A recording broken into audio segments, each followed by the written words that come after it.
I think we can go ahead and get started now. I clicked record. I put the captions on, so we're ready to get started whenever you're ready. Court. Yeah, thanks, Allie. Hello, everyone. My name is Courtney Corcoran. I am the Manager of Community Engagement here at the Center for Professional Development. Thank you for joining us today for day 3 of Professional Development Week, Assessing and Changing Your Workplace Culture. Joining us today is Marianne Stark. Marianne is a senior employee and organizational development strategist at SUNY Upstate Medical University. In her role at Upstate, Marianne customizes learning opportunities and experiences that teach, motivate, and inspire growth in individuals and teams. She's also the creator and facilitator of a number of training programs, specializing in retreats, leadership development, strategic planning, team building, and more. Marianne also has established and oversees the mentoring program at Upstate. So Marianne, thank you so much for joining us today. I will turn things over to you whenever you're ready. Great, thanks. Welcome. Hi, everybody. Good to be with you this afternoon. I appreciate the invitation to share some information with you today about culture. And so I think we have a short period of time to do that. So I'm going to just jump right into my slides, but I think there'll be time at the end for any questions that you might have. So let's just start by, what is organizational culture? It really, of course, is the personality, I say, of an organization. It is based on those repeated behaviors done by the majority of people. They're accepted and expected behaviors of individuals in departments, groups, and teams. And most large organizations will have a dominant culture and numerous subcultures. So you'll see specific groups, departments, areas, units might have their culture definitely is a little bit different than maybe the larger culture as a whole. And why is culture so important? Why is this conversation so important? I think everybody has those buzzwords. They're all talking about it now. It's strong, positive, and inclusive company cultures definitely lead to better business performance, productivity, and profitability overall, lower turnover. Studies have shown that employees are 35% less likely to leave the company when satisfied with the culture. And employee engagement is much higher, 72% higher when people are in sync with the company beliefs, behaviors, and priorities.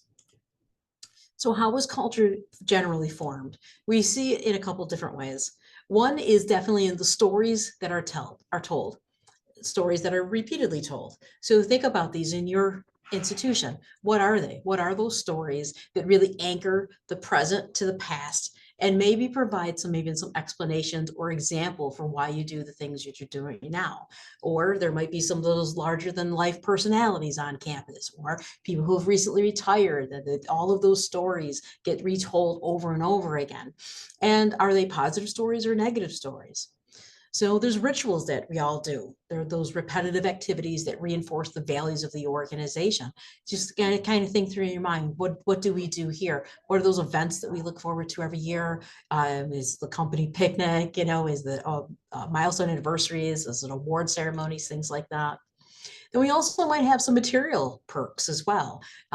So there might be size and location of offices, who gets to be in that building, who gets to have the corner office.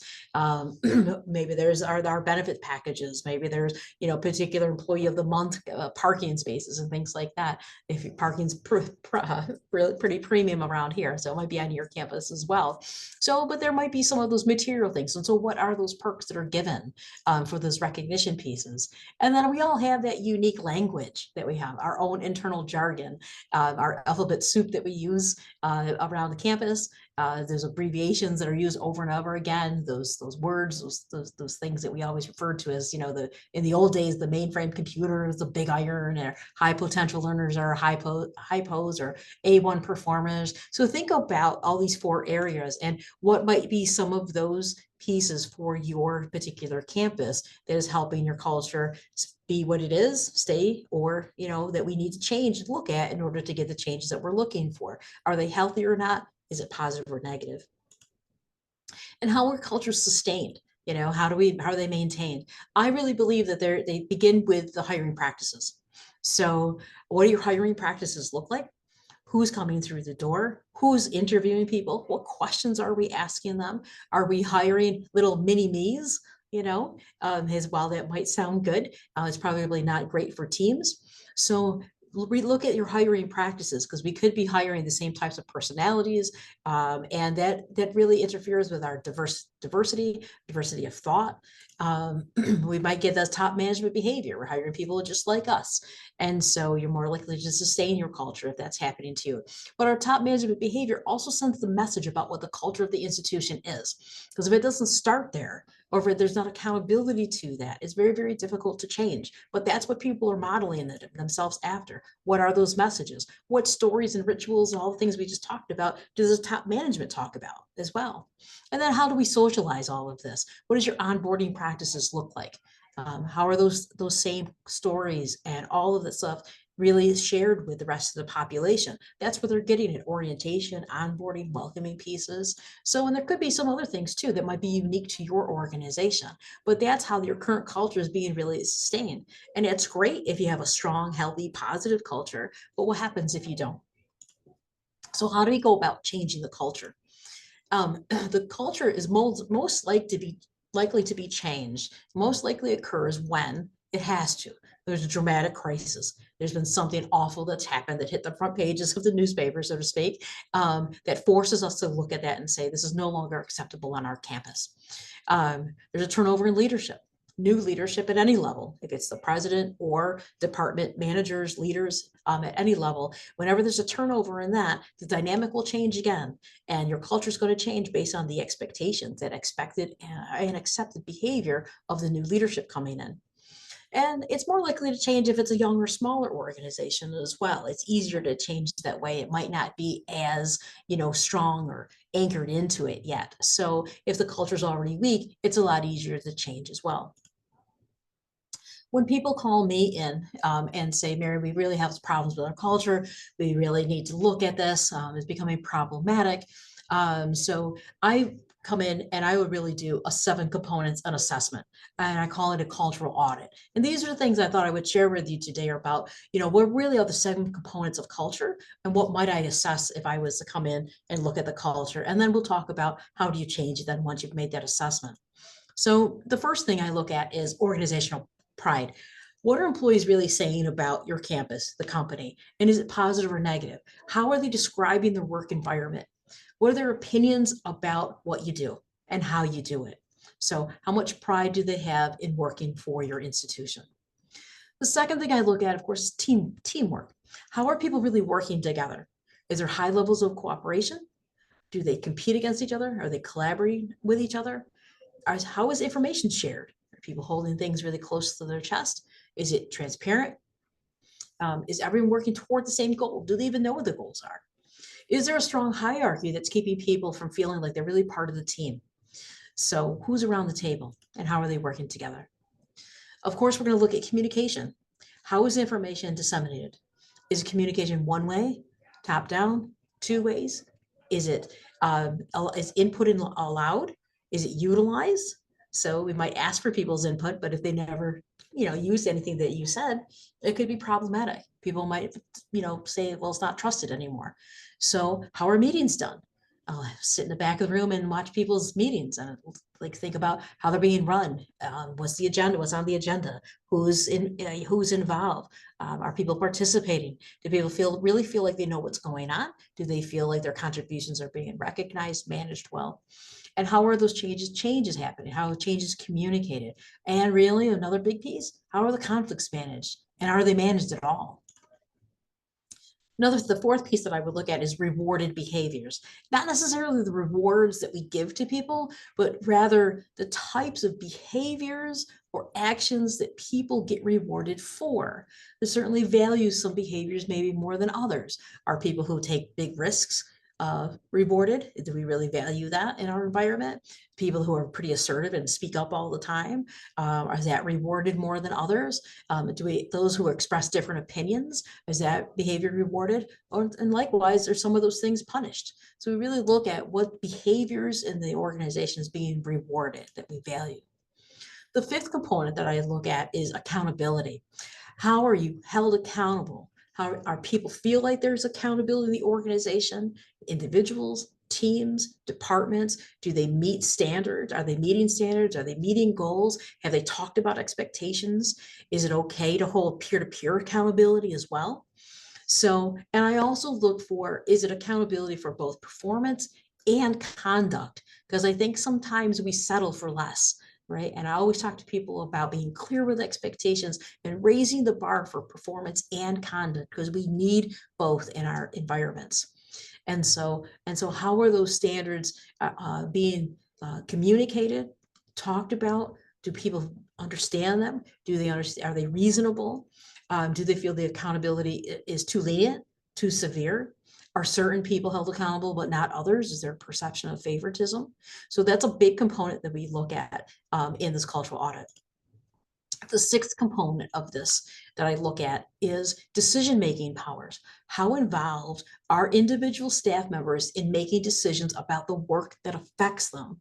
Do people have any say in changing work policies, procedures, or input on different ways of doing things? Or is that all kind of top down? And so, you know, how really are decisions made at your institution? Think about that. And is it healthy or not? Is it positive or not? Do you have a lot of people around? And I always call this like healthy conflict. Is there healthy conflict on your campus? So when I think about decision making, I think about that it's also part of your expectations. People need to know how decisions are going to be made. So what decisions that they can have input in, and what decisions that they might not have input in. So, you know, for us, I would say that there's decisions that leaders say, you know what, these matters are really confidential. There may be finances are involved, maybe it's an HR confidential matter, whatever it might be. And so those, while I know that people, unfortunately, that might get leaked, those decisions are going to have to rest on our shoulders. And I hope that people would respect that. The second part, they might say, you know, but here's things that we're going to do together at our department meetings, around this table, things that affect your work, things that affect policies, procedures, things like that. We're going to make those decisions about those changes together. And then here's a whole other layer of things that I don't think that, you know, not that we don't care, but we don't need to be involved in that stuff. So we told, what can you delegate to staff members to just decide? Can you make decisions about how they're going to have fun together, and how they're going to decorate the office, how they're going to move their furniture, how they're going to celebrate Taco Tuesdays, whatever it might be. And so I think that, you know, really look at decision-making powers. Is there any of that that goes on, and do the staff realize it? And how can you, and it could be something that you really look at and change and be like, yeah, that's been problematic. That's caused conflict. That's caused lack of trust. So the decision-making powers is really important part of the cultural audit as well. And the seventh thing we look at, of course, you know, why wasn't this number one, is the supervision. We look at the effectiveness of the current supervisors in those areas. And do employees feel like they're being mentored and coached? Are they feel like they're really providing leadership and they have a great vision for where they're going? And do people feel inspired by their current supervisor? And so there's a lot that goes into a cultural audit, but these are the 7 main components that I look at when I come in and do that with a group. If you had to think about those 7 pieces, which component do you think is most impacting your culture right now? And if you could change one of these things, or you really have to do a deep dive into even just one of those components, which one might it be? I'll have you put some of that thoughts in the chat box.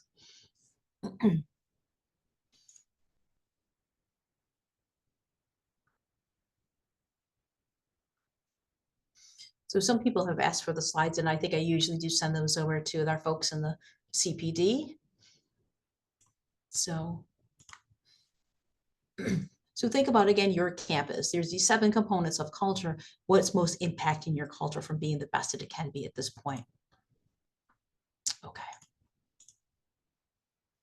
So once we can complete the cultural audit, we really talk to the department or the campus about this change process. So how do you change the norms? And so for each component, we would then describe the current organization, department, group norms in that component. So what's currently happening. The second part is that we would describe what the group wants the new norms to be. And then, of course, then we would talk about how exactly we were going to change that and get to that result. And so for each component, we would have developed an action plan for each desired change and how you were able to determine if it was really successful or not. Many of those conversations come from surveys and focus groups and things like that, but they also come with simple questions like, what do we need to stop doing? And what do we need to start doing as well? And then we want to talk about, well, how we're going to measure that. How will we know if we were successful or not? So I want to talk about outputs, of course, are easy, the numbers, things that we track on a regular basis by numbers, percentages. But I think the greatest thing with culture change is to look at outcomes. Are we seeing a difference in people's behavior, knowledge, attitudes, perceptions of things? And so, so we talk a lot about that in step 3 of this 4-step process. The final step to that then is implementing the action plan, probably the most difficult part of this. And even more challenging is, how do you hold people accountable to the new norms? So if you're not going to hold people accountable to the new norms and actually getting the changes you're looking for, then it's never going to be really anchored into your culture, so you won't get the long-term change that you're looking for. So with that has to come the accountability as well, that I know we used to do things this way, but going forward, this is what we need to do. And you need really strong managers to really promote that and hold people accountable to that. So throughout that, you're doing the evaluation and you're comparing all of your pre and post metrics and just monitoring that as you go along. And then maybe you have to tweak things along the way. But again, we would look at this for each one of those 7 components. There's other key aspects of the cultural change process, of course, along the way that I would just highlight for you very quickly. So communication plan. Communicate. I always say that bad things happen when we stop talking to each other. So in this situation, you want to build a lot of excitement around what you're trying to do. You want to share the vision, give reasons for why you want to look at this culture, and involve people in the plan.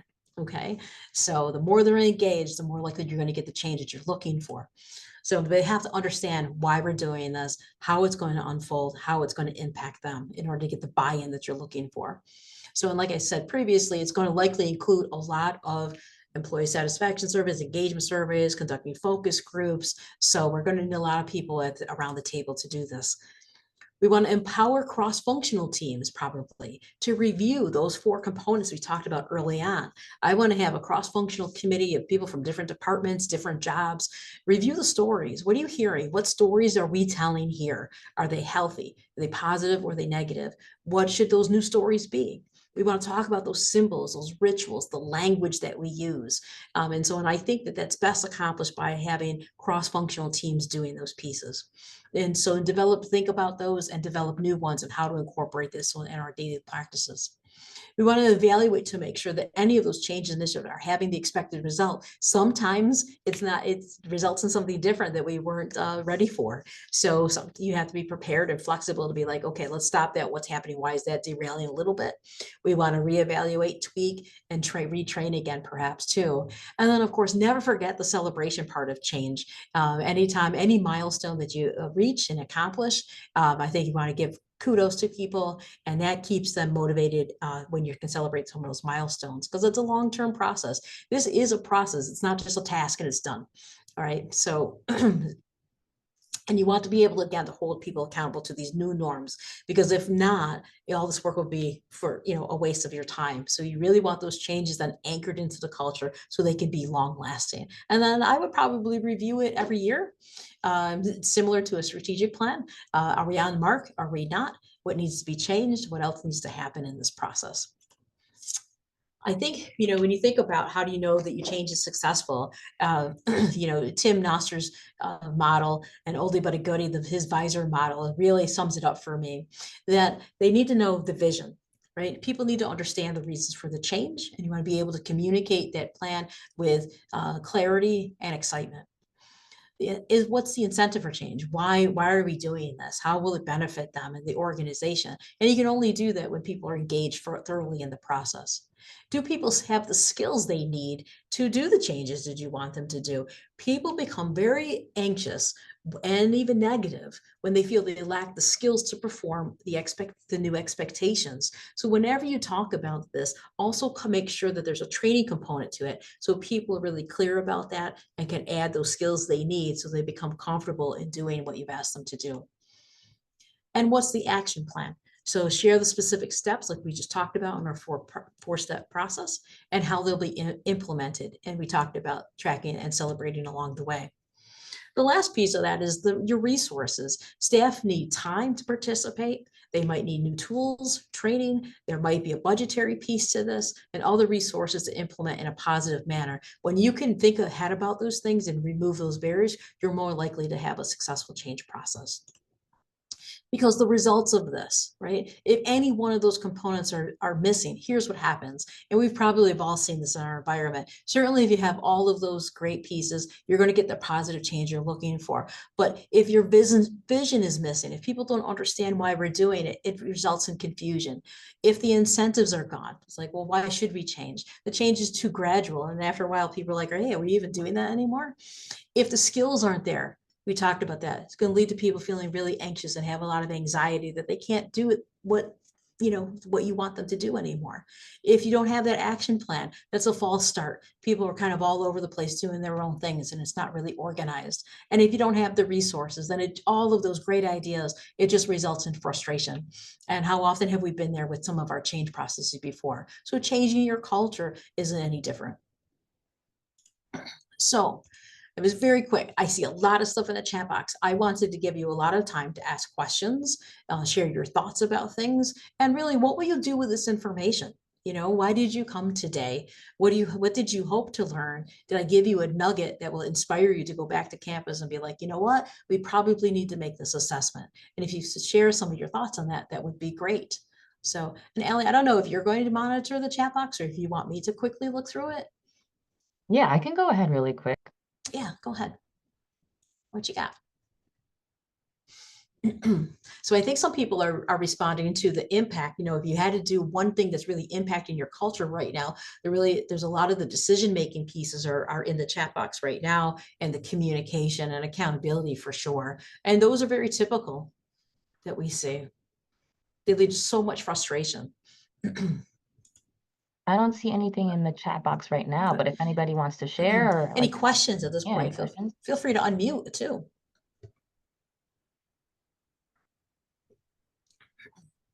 I can give you some things that I have seen happen from people who've been successful going through the culture assessment process. There has been a great, when you have cross-departmental teams coming in together, they feel so empowered. And so I've seen groups create their brand new mission, vision, value statements. I've seen people involved then more in their strategic plan development. I've seen great succession planning ideas come to light. I've seen new workforce development pieces be created for things. So they have that internal development for people and succession planning as people are kind of retiring. What else? I've had people restructure how they were doing their staff meetings. I've had people restructure, be involved in how the best layout was for a brand new building and an office layout, so they could have their privacy in their cubicles, but they really wanted the open workspace so they could brainstorm as well. So, so there's been lots of great things, there have been great ideas, suggestion boxes that were offered, and they would track things, the results of that. We have an increase in staff satisfaction, increase in retention. We've seen decrease in complaints, right? And so it's a very engaging process, and people end up being really motivated by taking the time to do this. So, okay, so I'm not sure if I missed any questions during that time, but let me know. Yeah, there's quite a bit of questions. So right here we have, someone is talking about how they're really struggling with knowing who to go to and for what. And then there's also another question where someone said, we have new staff and it's really hard to engage with them. Like, any suggestions? Yeah, I love new staff members because new staff members have fresh eyes, they have new ideas, and so really, you don't want to damper any of that. So, but I think understand the process of even group development. When they're coming into the organization, they're going to go through old Robert Tuckman's model of there's that first initial honeymoon stage of them feeling really excited, they want to contribute. But most groups are going to go through that next stage of storming and having some conflicts, and do I fit in and do I know enough? So I think to go back and look at your onboarding and your welcoming procedure with the team, let them know then once you have your training of what they're supposed to do, but you also want them to know as a larger in our department or on a campus, we're also engaged in this process, and really would love for you to be involved in those things. People generally don't just raise their hand, if they don't volunteer for things. And so I think it's up to us to go up to people and say, I think you'd be really good at this, or I already put you on this committee because I think you had really great ideas. I remember in your interview, you were talking about this or something else you did, and I think you could really add value to that particular group. And it kind of puts a little pep in their step. So those are some of the things that I would look at. But I think to help them they have to really acclimate themselves to the group and, feel welcomed by the team, know people, understand their role, and then before they can volunteer for maybe some of those things. But I think that you recognizing in them helps with that motivation to participate. Thank you, Marianne. I have another question. So it says, Mary Jo said, I'd like to hear about how to pinpoint what's exactly going on when you step into a new organization and just think something is off. What's your advice for digging into that? Yeah, I always tell new leaders when they go into an organization that you should go on your listening tour. Your listening and observation tour. You will learn so much, and I always look at transitions into new roles based on 30 days, 60 days, 90 days, right? So my first 30 days, I really encourage people to do that listening tour. Walk around, never sit down, go and lean into conversations, learn everything you can about the organization, learn everything you can about your people, read everything you can get your hands on, right? And just watch. You will learn so much about what's going on by listening and watching and observing. And even though there's a lot of people who will probably stop by wanting to give their opinion about what's going on and what you should do, I think you have to make your own assessment. Right. And so I would spend a lot of time doing that. So I think that's the first 30 days. The next 60 days, the next group of 30 days, I would really talk to people. Then I would invite people in with your specific questions that you have, and see how they're answering questions. Look for those 4 components. Look for what are you hearing? What are the stories, right? What's the capabilities of people? What are those rewarded behaviors? What are those rituals that they're really engaging people or they're not? Right. And those will give you an idea where to start. And then your last 90 days then is, you could add more focus groups and things like that. But now it's for you to start sharing. Here's what I've heard. Here's what I thought. Here's my impressions. And here's my action plans. These are one of the, maybe 1, 2, 3 things that I would like to talk to you more about. I would like us to look closer at those things. And I would love to hear new ideas and have some people around the table. And my way of doing that is cross-departmental teams or whatever it might be for you in your style, what's going to be comfortable for you. But I really think about that listening tour in the beginning. Make your own assessment, not what people are want you to think. You find out yourself. Thanks, Marianne. I have another question here.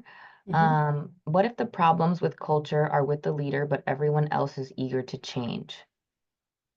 Say that one more time for me. Yeah. Everyone's eager to change except the leader? Exactly.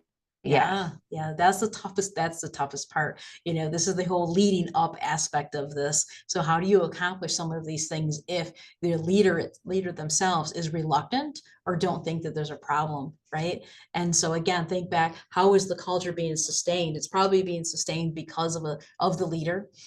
Maybe it's negative. And they're part of the problems. And so how do we do some of these things from wherever we sit? It's definitely much more challenging to do that. And it really depends on, do they have any authority to have some of these conversations? Can you put even one of these things on an agenda? Can you suggest that it be looked at? Is there somebody, do you have a professional development group on your campus that can do some sort of survey for you, perhaps? That once they see the survey results, they might change their mind. They're like, okay, something's really off here. Unfortunately, if it's that negative, that maybe you need to go around them a little bit to get the change that you're looking for. But that's very, very problematic to have the person in the leadership position not supporting the effort, for sure. Definitely trickier to handle. Thank you. I You have know, I have I someone. think you can control what you can control, right? I mean, I think we're all concerned about a lot of stuff, but at the end of the day, right, our circle of control and influence and impact is probably smaller than that. And while it can be frustrating, I always tell people role model what you expect in others. And so that you can control, even if you're in kind of not a great environment. Thank you. I have someone else here. Um, One of the questions that they have is they're struggling with boosting up morale. So they're basically saying, like, no matter what they do to try to develop the culture, there just isn't enough buy-in from faculty and staff. So how do you get that culture back, especially when, it can feel so far out of your control as a supervisor trying to build that morale back up? Yeah. Yeah. You have to really wonder how that happened over time. And it may have to do with some of those things we talked about, oh, this is the same old thing. Things will never change. We've always done it this way, like a lot of that attitude. And so that's so self-defeating, right? Is lack of motivation. And so, again, what can you control? Can you challenge that? Can you find your voice and put out at least one thing about that? I think that you probably will once one person really steps up to the plate and be like, we really need to look at the impact the culture is having on us. Look at the numbers. The numbers don't lie. When you can present some data that says, my retention is terrible. The last engagement survey is awful, right? That's all culture related. So if you have the data or if you're doing some surveys and stuff, the numbers don't lie. And those usually get much more attention than not doing it. And so what I would really talk to people about the motivation and what happened to all these great people that we hired. What's changed? And they've probably been impacted by the environment. So, I mean, I think to come in and have an outside person come in and make that assessment it's probably easier to have those conversations than somebody from internal to do that with you. So, um, but a lot of these things have been going on for years, right? You're like, wow, this is an old school culture. And what's happening, why is this happening? When you look at the environments now that we're in, we probably have 4, if not 5, all 5 generations working in the same workforce together, different expectations, different work ethics, different backgrounds, different expectations. And so people are working longer, right? They're not retiring at 65 anymore. In many cases, people aren't staying at places for 30 years and getting the gold watch when they retire. And so when people are in the environments working longer in those higher level positions, and we keep bringing in new younger people into the front door, those people don't want to start in the mailroom anymore, right? They want to be the president of the university. And so we have to look at those generations and the conflict that that's causing and the ceiling that's there when people are working longer. These newer generations, they're not going to stick around for much longer if the environment isn't fulfilling for them, if they don't see opportunities for them. So a lot of that does have to do with your succession planning model, your workforce development model. Are people happy? Will they sustain in that? And so what's happening with this bottom level? And if you don't address that while people are still here and they're going to feel there's no place for them to go, then they're going to leave as well. So, and I think that if your environment is like that, and again, your data will show that, then you can start putting some effort into all of those younger generations, and you'll see the movement eventually happen for sure. So. Thank you. I have one more question. What are some resources you suggest for supporting this work? I'm thinking websites, books, programs. Yep. Yeah. So Oh, here's some I'll put them up on the screen first. So anything from Edgar Shane would be very helpful to you. I think he's like the godfather of organizational culture, but I think his latest book is Organizational Culture and Leadership, and so that definitely is one. And then there's some other resources even, and there's some tried and true folks. It's funny how it's just things just come around again.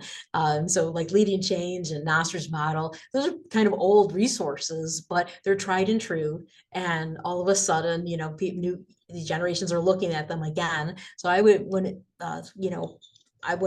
say not pick those up because of that they're older models, because it's still same stuff today that would help you do that. So Gary Topchick has done some great stuff on negativity and culture as well. And so there are a lot of good books out there, but I would say the Edgar Chain information would be best. Is a great place to start. I think there's probably consultants that do this. Certainly I do it. And there might be some other organizations that do it as well. The CPD, our SUNY Center for Professional Development, has some resources. In particular, the SAIL Institute would probably help you with some of the stuff too. So. I have more so of a statement here. So it's you know, someone here is an adjunct and they Mhm. feel very disconnected from the other parts of you know, like the department or their campus, Mhm. because they are an adjunct. And they really would like to have you know, like a you know, to have a more formal collaboration process, or to just, you know, kind of have more of that camaraderie. So do you have any tips on how to go about that with a campus that maybe is not as good at communicating with adjuncts? Yeah, that's unfortunate. I would find the people that in your program and ask them if there's any mentoring opportunities, if there's a place for you to be matched maybe with somebody that would help you with that. And so you're more like, I think, you know, mentoring programs are awesome for that. And I think we need mentoring at every aspect of our career as well. And so to be matched with somebody within the department or even outside the department, some of the interprofessional matches that we do here at Upstate has been some of the most promising ones too. And so just somebody else that you can talk to is as similar to you, can kind of point you in the right direction, how to network with some other people who might be very similarly focused with you. But I would imagine that there's a dean or a academic provost or somebody like that, that, you know, talk to them about a mentoring program, talk to them about starting a mentoring program, so that you can have those connections that are so important for us to all feel connected. I mean, people in groups in general have that need to be connected. They wanted that sense of belonging. They want to know that what they're doing is valued and mattered. And and I think that's how we lose people, that we don't make those purposeful connections with people. So mentoring is a great way of doing that. And so maybe that would be something that you can ask about, even if it's a one-on-one connection. It doesn't have to be through a formal program, especially if they don't have one yet. But even if there's a one person that they can connect you with, it might make all the difference in the world.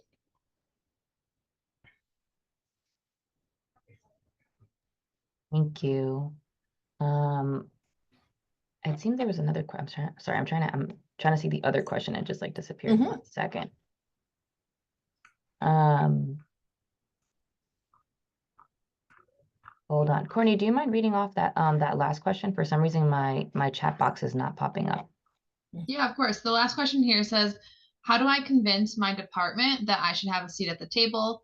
As an adjunct, there's no formal collaboration process with the department I teach for. So it sounds like it's kind of echoing the previous question, but maybe more specific of a question of how do they convince their department that they should have a seat at the table? Yeah. You know, you might want to find that one area that you feel you can contribute to the most. You might want to say, hey, look, I've identified this.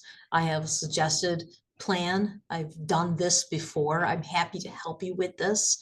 And so you might want to start with finding that one piece that you know you can contribute to. Ask to be on an agenda. Can I share this? Can you do your own, you know, webinar on some day just to enlighten folks? You know, there's all sorts of lunch and learns and professional development opportunities. So maybe that's the way. And then that you'll be surprised that that'll spark into other conversations and other people probably feeling the same way. And before you know it, it'll take off. So that might be one way of doing that. So, but happy, there's so much talent here, I think, on the call. If there's other people who have other ideas to share, I certainly would love for you to hear from you guys too.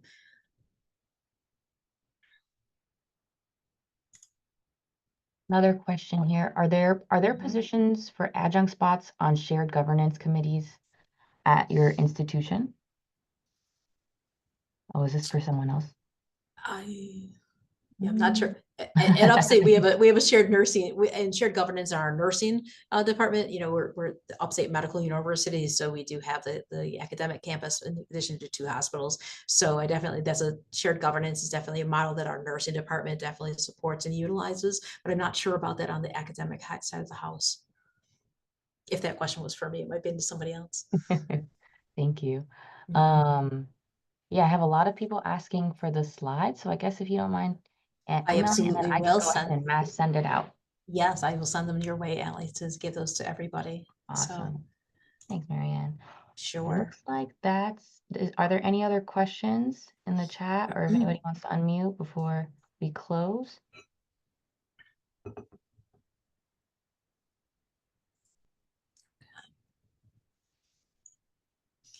Doesn't look like we have any more questions. Okay, so I'm just going to stop sharing again. And so I want to thank people for coming in today, and I appreciate your comments. I wish you good luck with this effort because it really matters so much to the cultures that we have on our campuses, how welcoming we're inviting people there and how we're engaging people. And the more people around that table to enter into some healthy exchange of ideas, you're going to have great synergy from that. So I'm happy to talk to anybody after session, or my contact information I imagine will be on the slides that you get. So feel free, I'm happy to brainstorm with you more offline. So, but thanks for inviting me today for this quick session on culture. Thank you so much, Mary Ann. Thank you so much for your time and for being here. That was a wonderful presentation, and thank you everyone for coming as well. And I think that's pretty much it. I think Sounds good. Thank you so All much. right, you guys, take care. Have a nice day. Take care. Have a good one. Bye now.